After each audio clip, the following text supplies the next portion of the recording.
تو ہم اگر درود پاک کی عادت ہی بنا لیں، بزرگوں نے پتہ ہے کیا دیکھیں، اس کے بے شمار فضائل لکھے ہیں، دنیاوی بھی، دینی بھی، اخروی بھی۔ ایک فضیلت یہ بھی لکھی ہے کہ یہ ڈپریشن کا مرض دور کر دیتا ہے۔ بے چینی ہوتی ہے نا آج کل، غربت، مہنگائی کو لے کر اور ملکی حالات کو لے کر ہر بندہ پریشان ہے، بے چین ہے، ذہنی تناؤ ہے، ایک فکر ہے۔ اس پر یہ کہا گیا ہے کہ آپ درود پاک پڑھیں، اللہ تعالیٰ ذہنی جو ٹینشن ہے، ذہنی جو فکر ہے، وہ اللہ تبارک و تعالیٰ دور کر دے گا۔ یہ کمال کی بات ہے۔ اور ایسے ماحول کے اندر ہمیں کوئی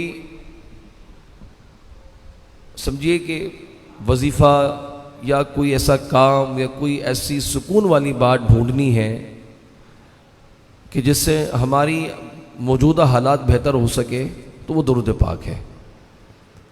پڑھتے رہنا چاہیے بندے کو، اور کاش پڑھتے پڑھتے ایسی عادت بن جائے کہ میں سو جاؤں یا مصطفیٰ کہتے کہتے، کھلے آنکھ صلی اللہ کہتے کہتے۔ کاش ایسا ہو ہماری زندگی میں، یہ درود پاک کتنی عادی ہوں۔ ہزاروں لاکھوں تعداد میں بزرگوں نے درود پاک پڑھ لیا کرتے تھے، مثل حضور علیہ السلام کی محبت میں، آقا علیہ السلام کی تعریف میں۔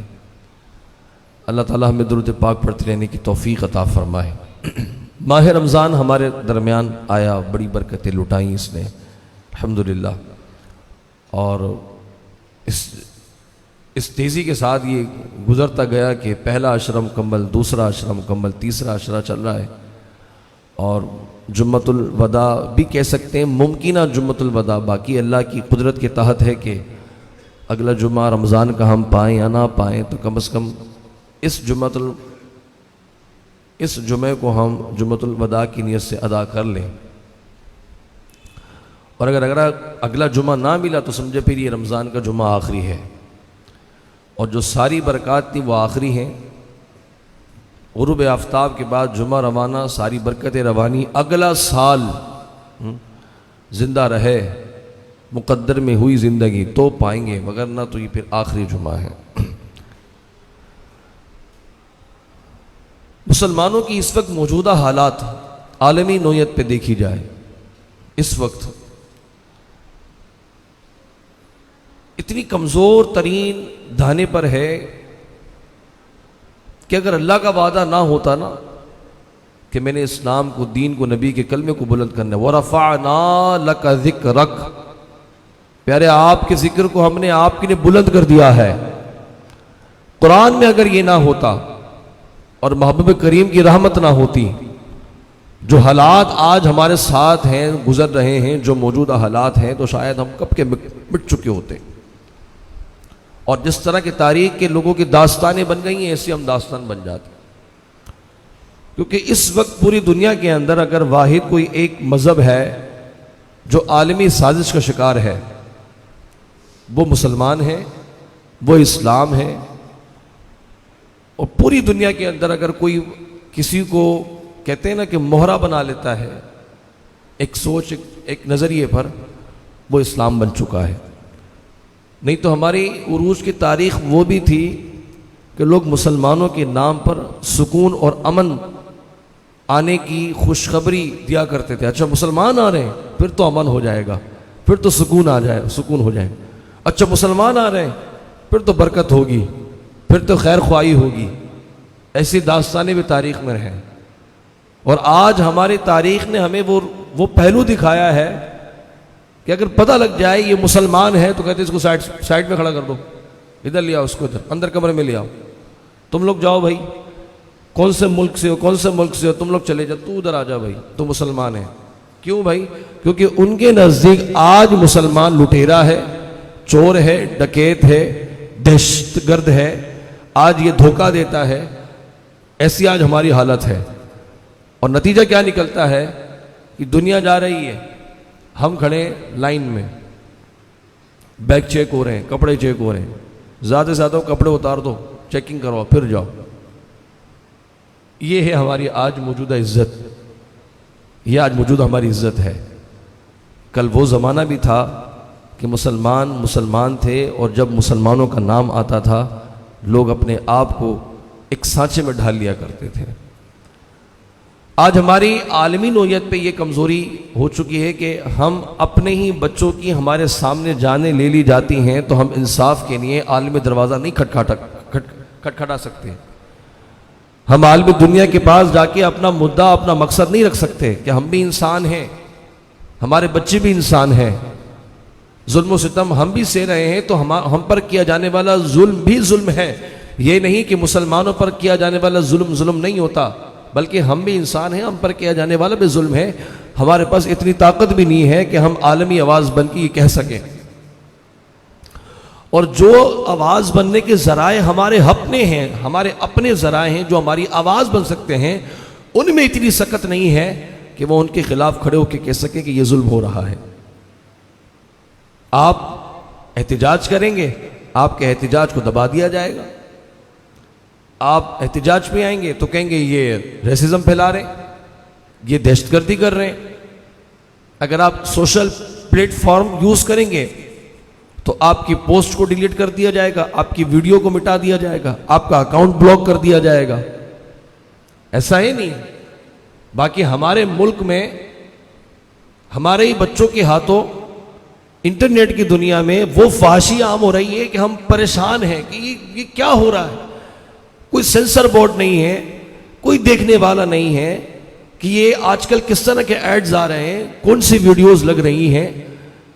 اس معاملے کے اندر کوئی روک ٹک نہیں ہے. جس کو جتنی بے حیائی پھیلانی ہے وہ پھیلائے, بالکل اجازت ہے. لیکن جہاں مذہبی بات کی, مذہب کے حوالے سے بات کی, مذہب کے لوگوں کی حمایت کی, مذہب کے ساتھ کھڑے ہوئے, وہاں تمہاری بات کو دبا دیا جائے گا, وہاں تمہاری آواز کو دبا دیا جائے گا, وہ تمہارے مواد کو ڈیلیٹ کر دیا جائے گا. کیونکہ وہ نہیں چاہتے کہ مسلمان مذہبی طور پہ شعور پکڑے. وہ چاہتے ہیں مسلمان مذہبی طور پر اتنا لا شعور ہو جائے, اسی کے سامنے اسی کے مذہب کو گالی دی جا رہی ہے تو کہہ رہا جی جناب معاف کر دیجیے, معاف کرنے کا درس ملتا ہے. ایسی غیرت ہماری ہو گئی ہے. ہماری غیرت کو یہ جنازہ نکل چکا ہے. ہمارے سامنے ہمارے نبی کے توہین کی بات کی جائے تو کہتے ہیں اتنے سخت مولویوں کو فتوے نہیں دینا چاہیے, مسلمانوں کو اتنا سخت نہیں ہونا چاہیے. حضور تو معاف کرنے کا درس دیا کرتے تھے. اتنے پلے ہم مسلمان ہو گئے ہیں آج عالمی نوعیت پر. اور نتیجہ کیا نکل رہا ہے کہ جو آج طاقتور بن چکے ہیں, جو کل ذلیل تھے آج طاقتور ہو گئے ہیں نا. اس کی وجہ یہ تھی کہ انہوں نے ہمیں پسپا کرنے کے لیے ہزاروں سالوں کی محنت کی ہے, تب جا کے انہوں نے مسلمانوں کو دبایا ہے. ہزاروں سالوں کی محنت, 1 سال کی 2 سال کی محنت نہیں, ہزاروں سالوں کی محنت ہے. تب جا کے, حالانکہ قرآن یہ کہتا ہے وَضْرِبَتْ عَلَيْهِمُ الذِّلَّةُ وَالْمَسْكَنَةُ.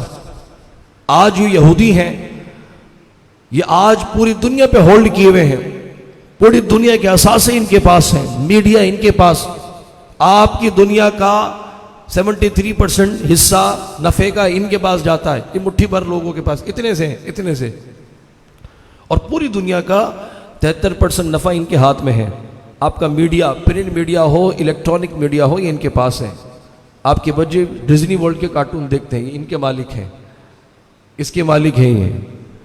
اور پھر سارا کا سارا جو پیسہ ہے انہی کے کھاتے میں جا رہا ہے. اتنے مضبوط ہے معیشی طور پر, مالی طور پر. دنیا سے اسلحہ خریدتے ہیں, اس لیے دنیا کہتی ہے یہ اسلحے کے سب سے بڑے بیوپاری ہیں.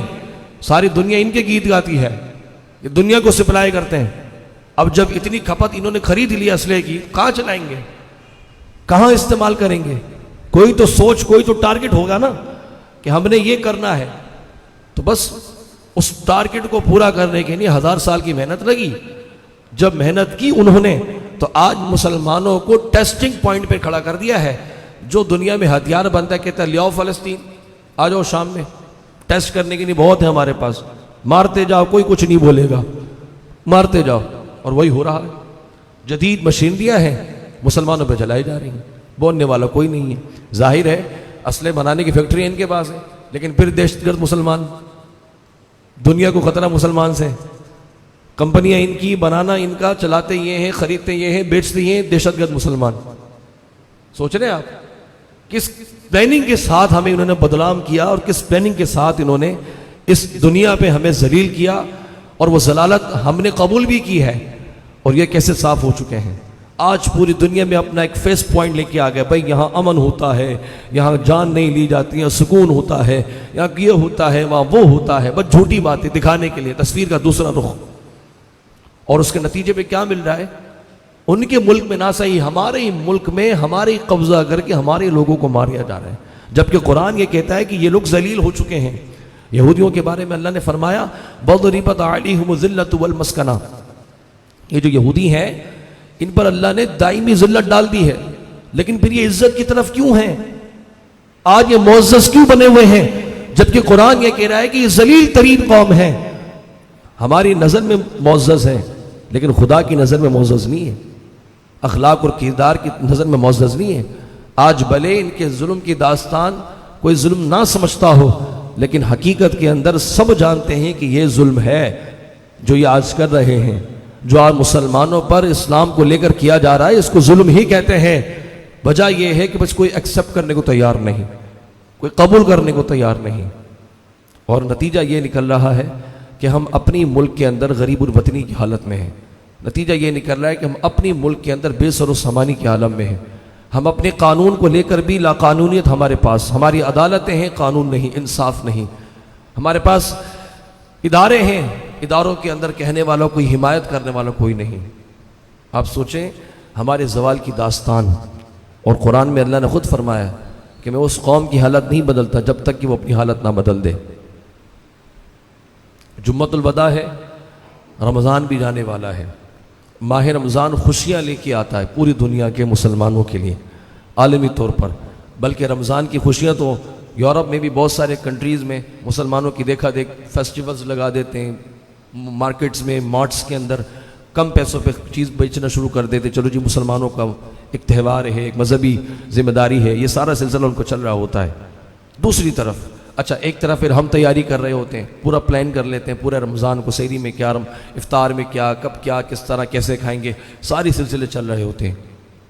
اور دوسری طرف تو دیکھیں آپ، ہر رمضان میں فلسطینیوں پر ظلم کیا جاتا ہے، ہر رمضان اٹھا لیجیے آپ، رات کے وقت، سحری کے وقت بمباری کی جاتی ہے، بچوں کو ستایا جاتا ہے، کلیجے ان کے دھلائے جاتے ہیں۔ دن کے اوقات میں چونکہ روزے سے ہوتے ہیں، کمزور ہوتے ہیں، تو ان کو نہتہ ہو کر ظلم و ستم کیا جاتا ہے، نماز پڑھنے نہیں دی جاتی، قرآن پڑھنے نہیں دیا جاتا، کیونکہ انہیں پتہ ہے کہ قرآن ہی ایسی کتاب ہے جو رمضان میں ہر گھر میں پڑھی جاتی ہے، ہر مسجد میں تلاوت کی جاتی ہے، اور یہ کبھی نہیں چاہتے کہ مسلمان اور مسلمانوں کی اولاد قرآن کے معاملے میں شعور پکڑیں، کیونکہ قرآن ہی وہ کتاب ہے کہ جو یہ ہزاروں سالوں سے عزت کا ایک تاج اپنے سر رکھ کے بیٹھے تھے، قرآن نے ان کی ضلالتوں کو سامنے بیان کر کے وہ سارا کا سارا تاج سر سے اتار دیا، اور بتایا یہ کتنے ظالم ہیں، کتنے گندے ہیں، کتنے ناپاک ہیں، کتنے بے شرم ہیں، یہ اپنے نبیوں سے بدتمیزی کیا کرتے تھے، یہاں تک کہ ہم حضرات انبیاء کو قتل تک کر دیا کرتے تھے۔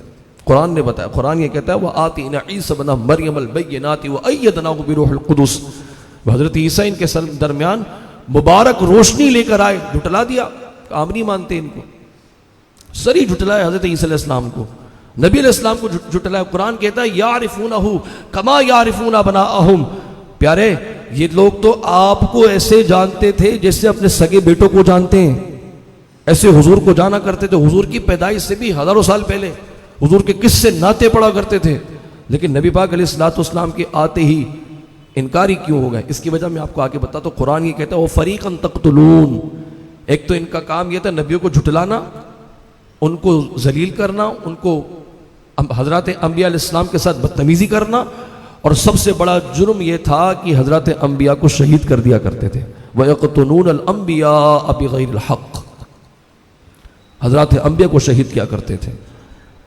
لیکن اللہ تعالیٰ نے ہزاروں سال تک بنی اسرائیل کو، آل یہود کو عزتیں بھی عطا فرمائی، صرف نبیوں کی بدولت۔ اب سیکھ جائیں گے، اب سیکھ جائیں گے، اب نہیں سیکھے، آخری حجت تھی آقا علیہ السلام بس، لیکن جیسے ہی حضور علیہ السلام کی بعثت ہوئی انکاری ہو گئے۔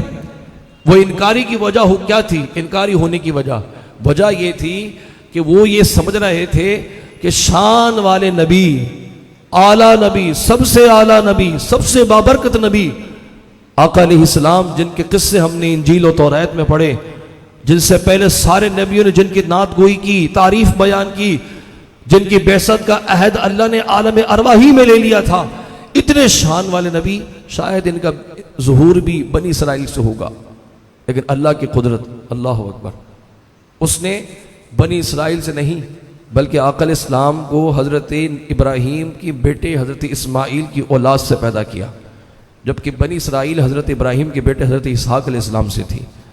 اب بنی اسرائیل سے ہٹ کے جب بنو ہاشم میں حضور پیدا ہوئے، بعثت حضور کی ہوئی، تو اب نسلی تعصب میں پڑ گئے۔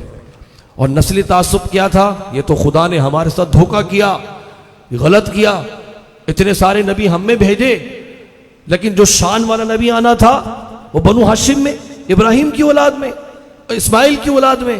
بس یہ وجہ بن گئی نسلی تعصب کی، تعصب بھی نہیں، اپنے آپ کو، اپنی ذات کو دوسروں سے بہتر سمجھنا، اسی کو تو تکبر کہتے ہیں کہ میں اس سے بہتر ہوں۔ یہ ان کی اصل وجہ تھی، اور اسی اصل وجہ کو لے کر انہوں نے کہا کہ نہ ہم محمد رسول اللہ کو مانیں گے، نہ ان کے دین کو، نہ ان کے ماننے والوں کو۔ اگر ہم نے ان کو مان لیا تو بنی اسرائیل ختم، ہمارا نام ختم، ہماری ذات ختم، ہماری حیثیت ختم۔ یہ اتنے متکبر لوگ ہیں، یہ انہوں نے خدا کے مقابلے میں کہا کہ ہم تو امیر ہیں، نحن اغنیاء وانتم الفقراء، ہم تو غنی ہیں، تم اور تمہارا خدا فقیر ہے، نعوذ باللہ۔ یہ ان کی سوچ تھی، اور آج بھی عالمی طور پہ یہودیوں کی سوچ یہی ہے کہ یہودی ہی انسان ہے، یہودیوں کے علاوہ باقی سارے جانور ہیں، ان کو جس طرح چاہے مار لو۔ خاص طور پہ مسلمانوں کے تو در پہ ہیں، وہ چاہتے نہیں ہیں کہ ان کی کتاب آگے بڑھے، قرآن آگے پڑھے، اور لوگ ہمارے کالے چٹوں کو دیکھیں جو قرآن نے بیان کیے کہ یہ اصل میں تھے کیا، جو آج پوری دنیا میں عزت کا تاج لے کے بیٹھے ہیں۔ قرآن نے ان کے سارے تاج کو اتار کے ضلالت کے اندھیروں میں ان کو دھکیلا ہے۔ اور آپ کیا سمجھتے ہیں جو مظالم ہو رہے ہیں یہ کیوں کر رہے ہیں؟ اس لیے کر رہے ہیں تاکہ جہنم کے عذاب کو اور سختی کے ساتھ یہ محسوس کر سکیں۔ ایک سوال ہوتا ہے کہ اللہ ان کو مہلت کیوں دے رہا ہے؟ اس لیے مہلت دے رہا ہے کہ جتنا جیئیں گے اتنی گمراہی، کفر و ظلم کریں گے، اور اتنا ہی سخت قیامت کے دن ان پر عذاب ہوگا۔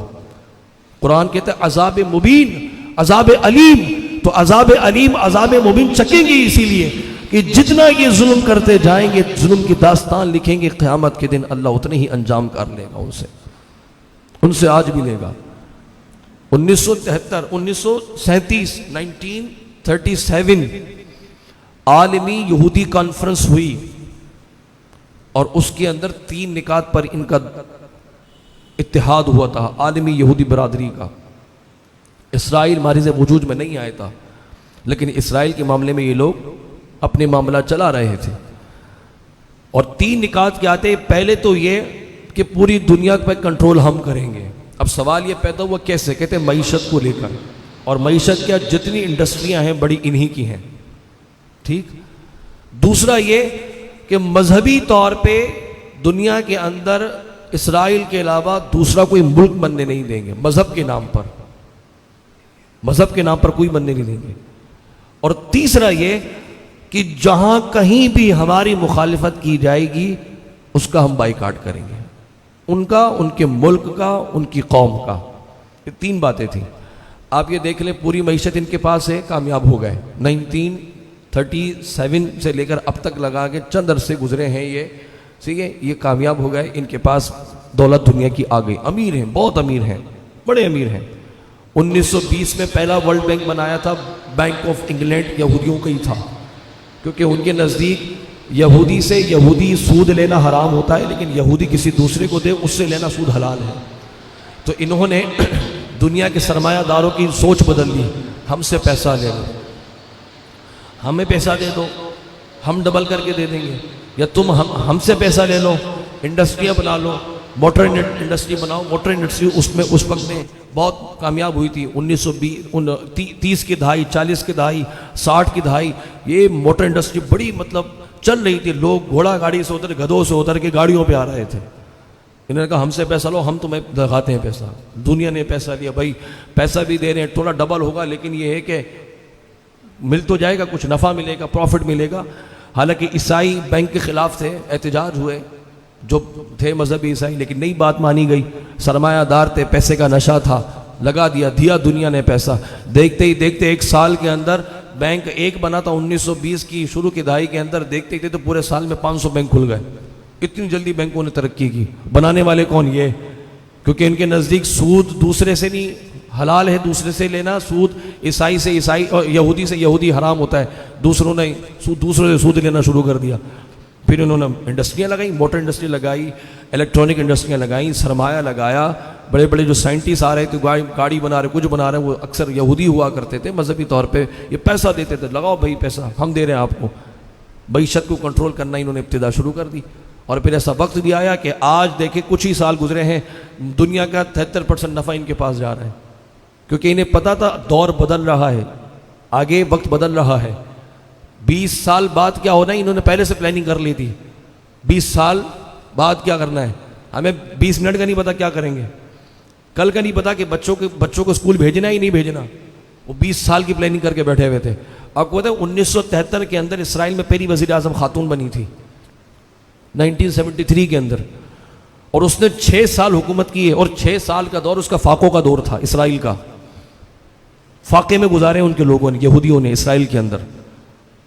اس نے پتہ ہے کیا کیا تھا؟ اس نے کہا تھا کہ جو تم کماؤ گے اس کا آدھا حصہ گورنمنٹ کو دینا ہے اور آدھا حصہ تو اپنے پاس رکھو گے. اور کہا تھا کہ اس کی وجہ یہ ہے کہ ہم نے اسلحہ خریدنا ہے، ہم نے یہ خریدنا ہے، اس کے خریدنے کے لیے پیسے نہیں ہیں، پیسے جمع کرواؤ، آدھا کھاؤ آدھا رکھو. اگر میں جھوٹ بول رہا ہوں تو آپ گوگل کر سکتے ہو. ذمہ داری سے بات 1973 کے اندر 1973 کے اندر پہلی وزیر اعظم خاتون تھی. اس نے کہا کہ آپ یہ کرو، آدھا پیسہ مجھے دو، میں گارنٹی لیتی ہوں کچھ وقت مشکل کے گزریں گے، آنے والا وقت تمہارا ہوگا.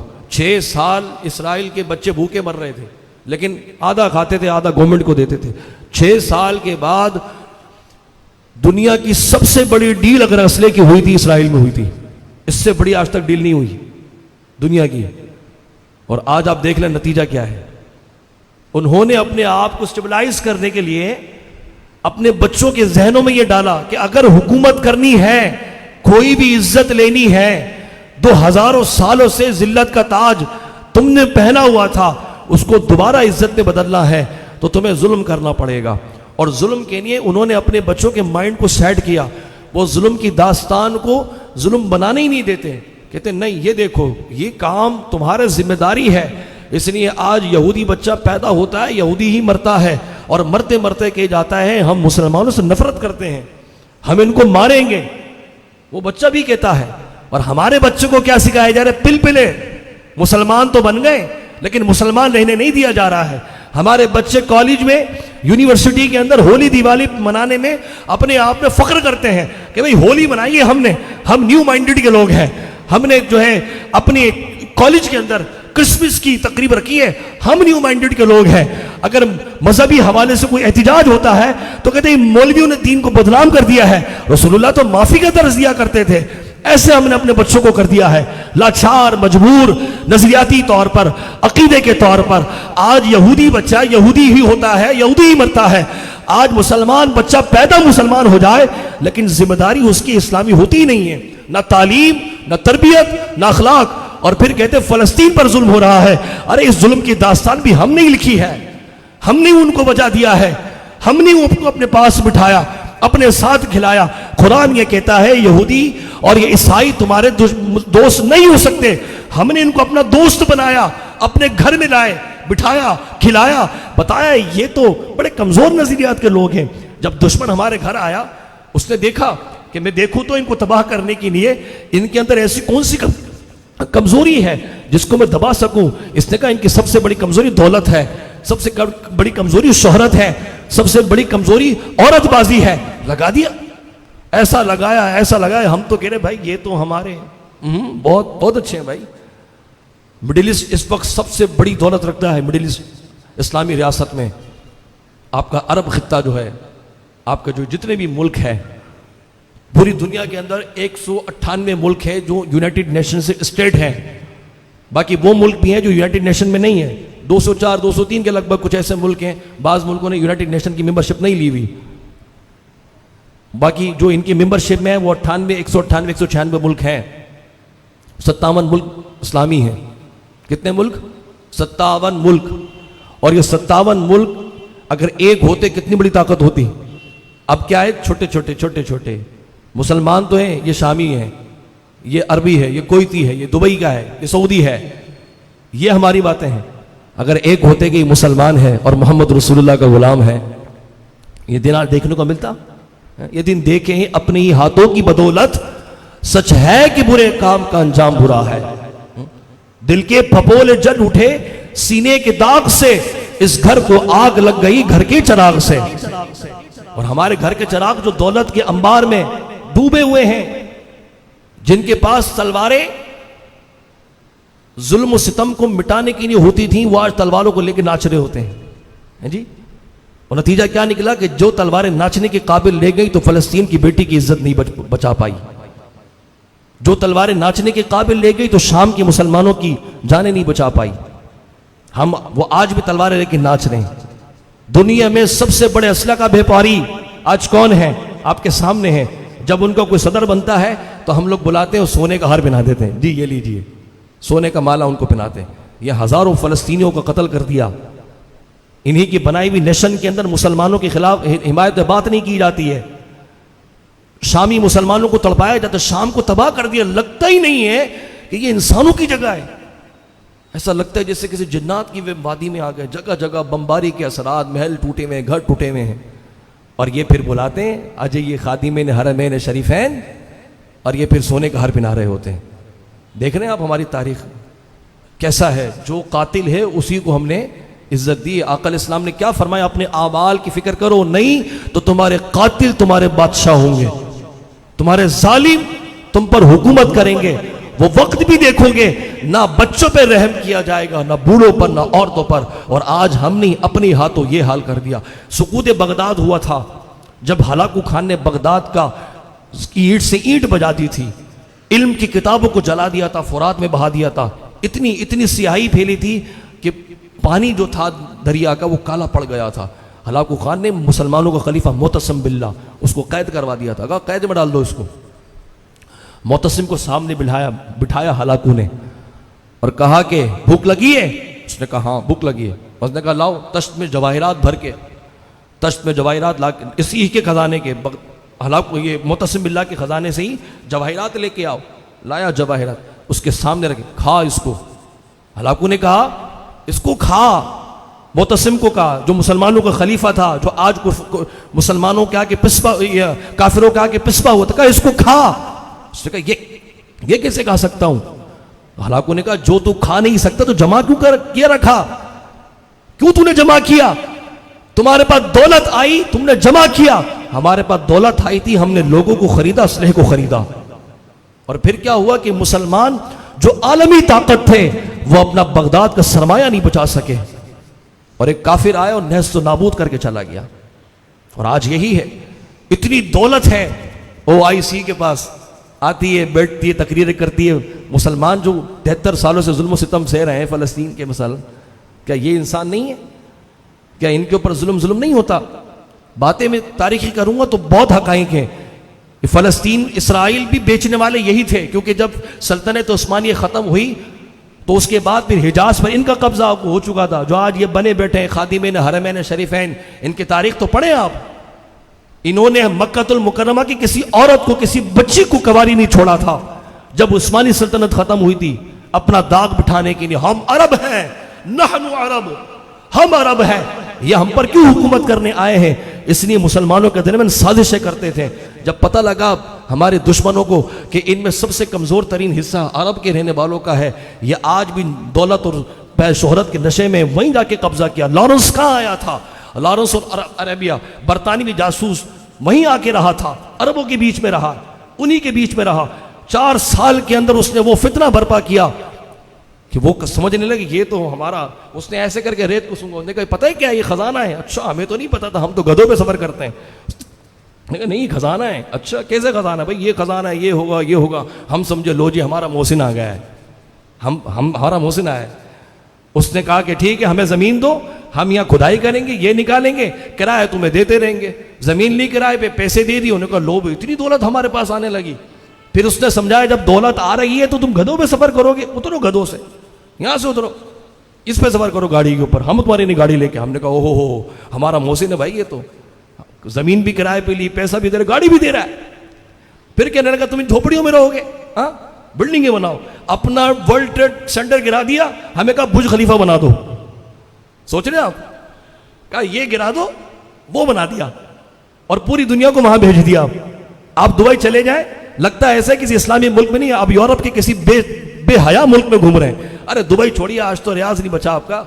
سعودی عرب جہاں سے دین چلا تھا, جہاں سے دین چلا تھا, 4واں سال ہونے کو آ رہا ہے. ریاض کے اندر پورے 6 مہینے فیسٹیول لگتا ہے. دنیا کا کون سا ایسا سنگر ہے وہاں گانا گا کے نہ گیا ہو؟ دنیا کی کون سی ایسی بے حیا عورتیں جو ناچ کے نہ گئی ہو؟ وہاں کے بیچ کے اوپر آدھی ننگی لڑکیاں پھر رہی ہیں.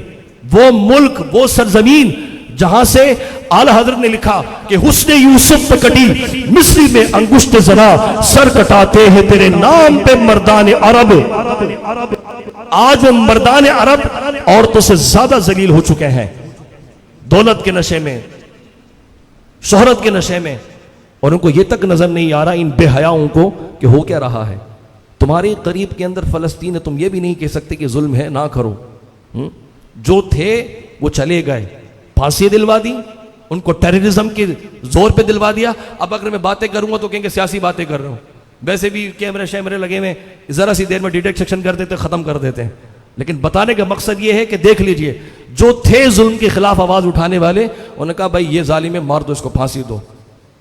عین قربانی کے دن 10 ذوالحجہ کو اس مرد مجاہد کو پھانسی پہ چڑھا دیا گیا. بات سمجھ گئے ہوں گے آپ.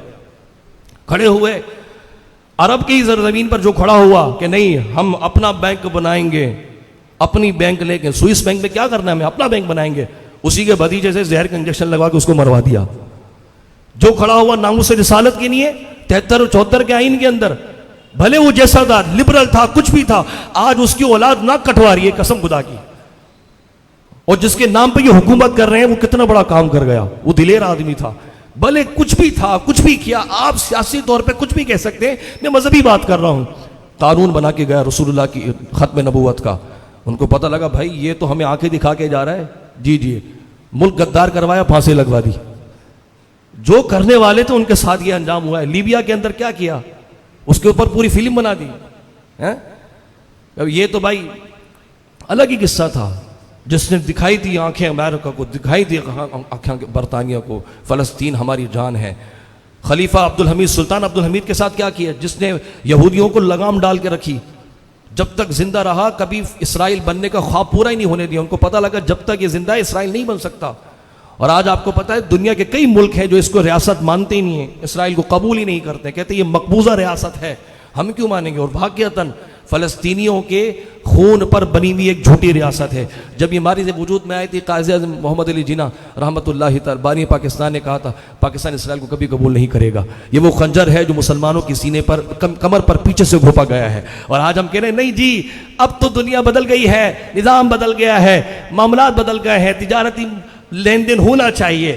اب تم تجارت کرو گے, ہماری تجارت سے ہماری بچوں کو داغا جائے گا. کر لو جو تم نے کرنا ہے.